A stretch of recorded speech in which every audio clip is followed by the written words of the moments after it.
Hey guys, welcome to my channel. My name is ReadingBear and I hope you are ready for some more stories. And today, we'll take a look at some new malicious complies content. If you enjoyed my content, please don't forget to subscribe to my channel and post some bear emojis in the comment. And now, let's dive right into the stories. First one is titled, Boss Complies Maliciously on a Request Made by a Mischievous Coworker. I love it. So I work in a restaurant. I've been there since I was 16, and came back this summer from college. When I came back, the director of operations asked if I'd like to be promoted and then transferred to a location in the city I go to school in. I said yes, and another one of my coworkers got the same offer for her respective school. She finished her training and is now a full manager. I'm currently at the end of my training before I'm set to fully manage on my own. Recently though, I learned from one of the other managers that since I was offered a promotion, she'd been begging our GM and due to not promote me or give me a raise. I'm now at a point where I can look at shift review notes that are written by the managers. I noticed in every shift I've worked with her, she'd specifically name me and talk about how awful I was doing and what a displeasure it is working with me. I don't know what I've ever done to her. I thought we were on decent terms, and I'd like to think I do my job well as helping others with theirs. A shift she most recently mentioned was one I attempted to call off but was unable to get a cover while sick, and she told me to come in or she'd write me up. I came in, stayed 45 minutes past my shift ended, and then ended up getting a doctor's note because I had a fever and was vomiting. In these notes she mentioned how I complained too much, attempted to call off, and specifically wrote, "Everybody did well except my name." This review called for me to be sat down with our GM, and he asked me the situation and was likely going to warn me. I then explained my side of the story. He called her in later and I apologized if I was really that unbearable that night, but I felt that it was unfair to be angry at me for not being at my peak when I had to run to the back every 5 to 15 minutes to vomit into a trash can and then compose myself so customers wouldn't know. She was then scolded for keeping me. At the end of this talk she simply said that she didn't like working with me, and wanted to never be put on the same shift as me. My GM simply said he'd see what he could do. This next schedule comes out, and she has only 15 hours for the week. One of which was on a day we both cannot work. She was angry and asked about it, and his answer was simply that since she didn't want to work with me, and I work every day and get overtime every week. So he just cut her hours around mine. She asked me if I would cut some of my hours to give her more, and I said no. She confronted me with a few other coworkers saying it's my fault for not giving up my hours for her and that I am a witch. She's also complained even more to our higher-ups. Right now the workplace is filled with tension as our coworkers feel the need to pick sides, and a lot of people I got along with are now on edge around me. Next one is titled, Is That Clear? I've held multiple jobs and always made my way from a starting position, cart retrieval, cashier, loader, etc., to a high-level management position, ASM, sales supervisor, purchasing agent, etc. That being said, I have seen and been active in a lot of these types of situations. But one of my favorite, and most recent to boot, occurred at my current workplace. I started my job at the lumber yard as a loader. Come in, load cars, stock lumber, go home. Not a glorious job, but I went above and beyond every time and eventually worked my way up within a short period of time to where I am now, purchasing and accounts. Having worked every position, except owner, within this company, I am aware of not only the job requirements but the difficulty of the job. Recently one of our drivers, whose mother is a longtime friend of the owner and his wife, decided to leverage an interview.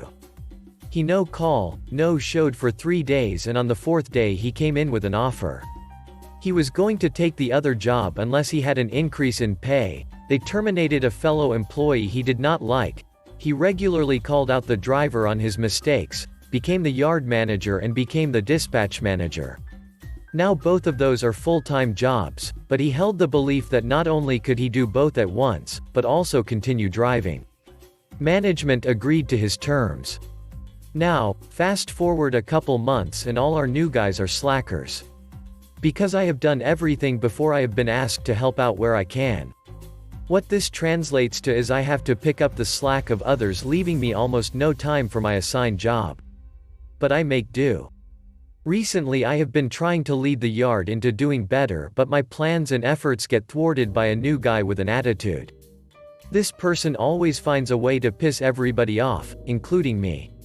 With my strict work ethic and quick temper, I don't take too kindly to his bull. This coworker and I regularly get into arguments.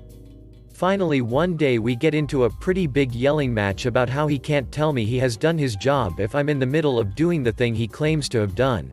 I was stapling tarps as he was telling me he already did it. Enter double manager, who tells me that if I am ever to need anything from the yard again, I need to go directly to him. Every single time. Is that clear? He adds. Crystal. With my position I am regularly on and off the walkie with yard guys and salesmen. At no point am I not interacting with either a salesman, driver, or loader. I tried explaining this to him and management was involved. They backed him up. I am to speak only to him. Ever. For any reason.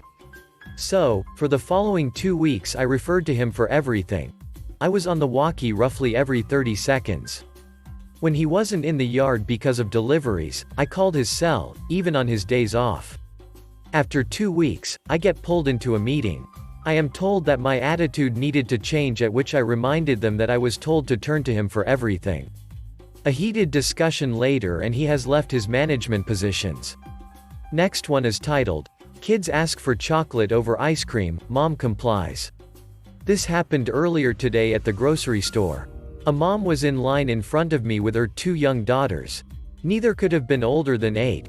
Buying a random assortment of items including roughly a gallon of Neapolitan ice cream. Suddenly, one of the girls looks over at a display of candy bars and her eyes light up. Mommy, I want a chocolate bar. She points to the display. Mom looks over and shakes her head. No, honey, we're already getting ice cream, you don't need a chocolate bar. The girl grabs one of the bars. But I want this so much more than I want ice cream. She waves the bar in front of her mom's face. She, the daughter, also pushes one into her sister's hands to get her on board. With both of her daughters now waving candy bars in front of her, she suddenly gets the look. So, you want candy bars instead of ice cream, is that it? The daughters are nodding and emphatically saying, yes, we want the candy bars, not the ice cream. So the mom turns to the cashier and says, can you please remove the ice cream? They don't want it. Cashier dutifully clears the ice cream from the order and puts the tub next to the register.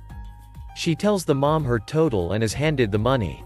The mom starts bagging up her groceries while the kids tear open their candy bars and start devouring their treat. Right as the mom finishes putting the bagged groceries in her cart for the trip out to the car, the kids finish their candy bars, look at the empty wrappers and then at the tub of ice cream sitting next to the register. Realization dawns in their eyes. Hey, Mom, could we still get the ice cream after all? Mom has a smirk on her face. You said you didn't want the ice cream. You got the candy bars instead. The daughter who started the push for candy bars looks at the small, empty wrapper in her hands and back at the tub of ice cream. But this is so much smaller than that. Mom looks back at the ice cream tub and says, oh my goodness. You're right. Seems like maybe you screwed yourself out of a lot of ice cream later in exchange for a bit of chocolate now. She sighs. Isn't that a shame? Daughter tries to turn on the frown. But Mom, can't you just go back and buy it? It's right there. She shakes her head. No, sweetie, I already paid for the groceries. It's the next gentleman's turn. Meaning me. The cashier had already started scanning my groceries. The daughters take one last look at the ice cream and their empty wrappers before turning and running away. Not too far. I think they just wanted to not see the ice cream anymore. As soon as they were off, I burst out laughing. Now that's a lesson. Way to go, Mom. She smiled back at me. Something tells me it's a lesson they won't soon forget. Because I'm in such a cheerful mood, I say, you want me to buy that ice cream so they can have it later? It'd be no trouble. She smiles wider and shakes her head. Nope. If I let you do that, they wouldn't learn their lesson, now would they? Moral of the story. Be careful what you wish for, kids. You just might get it. Next one is titled, When I Say No Salt, I Mean It. So this was well before COVID, so I might be fuzzy on the details, as this was back when I worked at a burger joint in the middle of a small city. A small one, but it gave me a chuckle, and I was reminded of it after reading an earlier post about someone falsely claiming a salt-free diet for a party. Some dude walks in, with the most condescending look on his face as he looks around our establishment.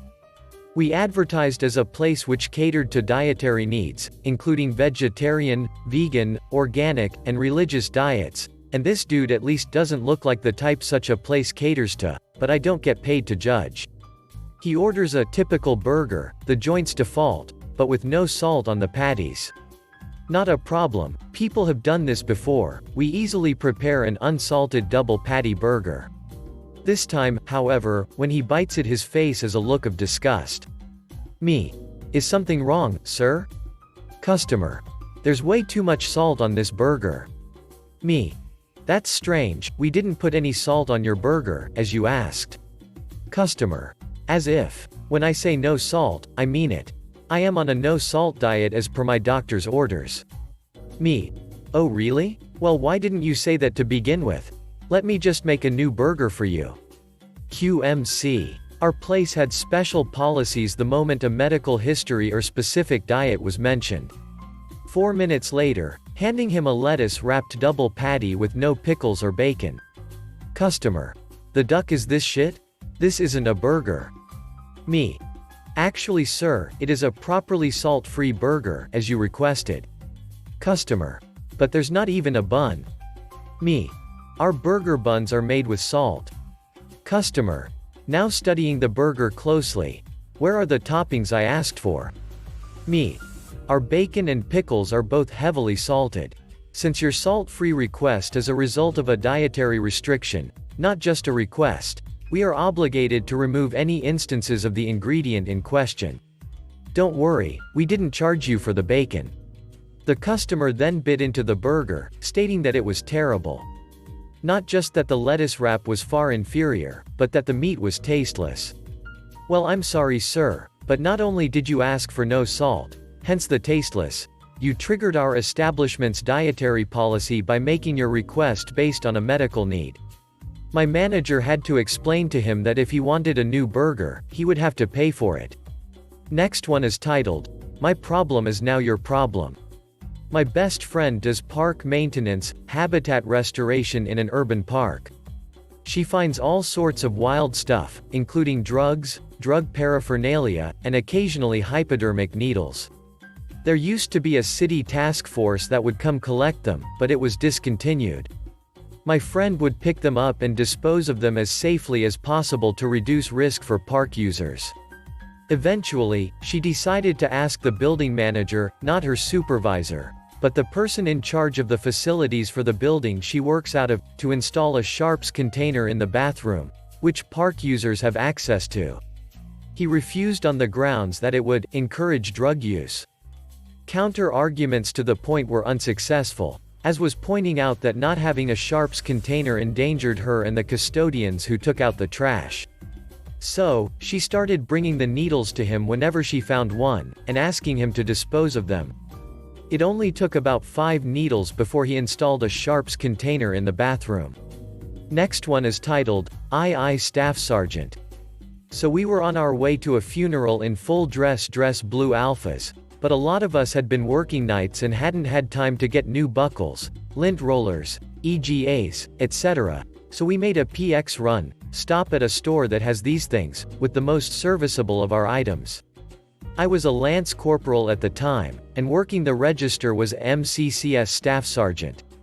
Now, this wasn't ball season, it was June, and I can't think of any time other than funerals and the ball that I've put on my alphas. As I got to the register, the Staff Sergeant said, "Hey there devil," so I replied, "Hi, how are you?" He looked at me and said, "I know it's how are you Staff Sergeant," so I replied, "How are you Staff Sergeant?" "I'm good, say, you guys are dressed up today, what's the occasion?" I kind of snapped, "A funeral Staff Sergeant." Our friend died, Staff Sergeant. We're going to meet with his family, Staff Sergeant. He just went, oh, sorry about that. Thank you, Staff Sergeant. Have a nice day, Staff Sergeant. Yeah, you too. Last one is titled, How My Dad Made $50 Getting a Haircut. As the title says, this is malicious compliance my dad pulled off. When my dad was in his late teens, I'd say this was in the late 60s, he started letting his hair grow long. One day, my grandfather looked at my dad over the top of his newspaper. Grandfather, you need to get a haircut. Dad, what's it worth to you? Grandfather, $50. Now clearly my grandfather didn't expect my dad to follow through, but my dad did exactly that. He went and got a haircut, and my grandmother made my grandfather pay up. Apparently a few months later, when my dad's hair was longer again, my grandfather said my dad needed a haircut again. When my dad asked what it was worth to him, my grandfather told him to go to hell. Thanks for listening.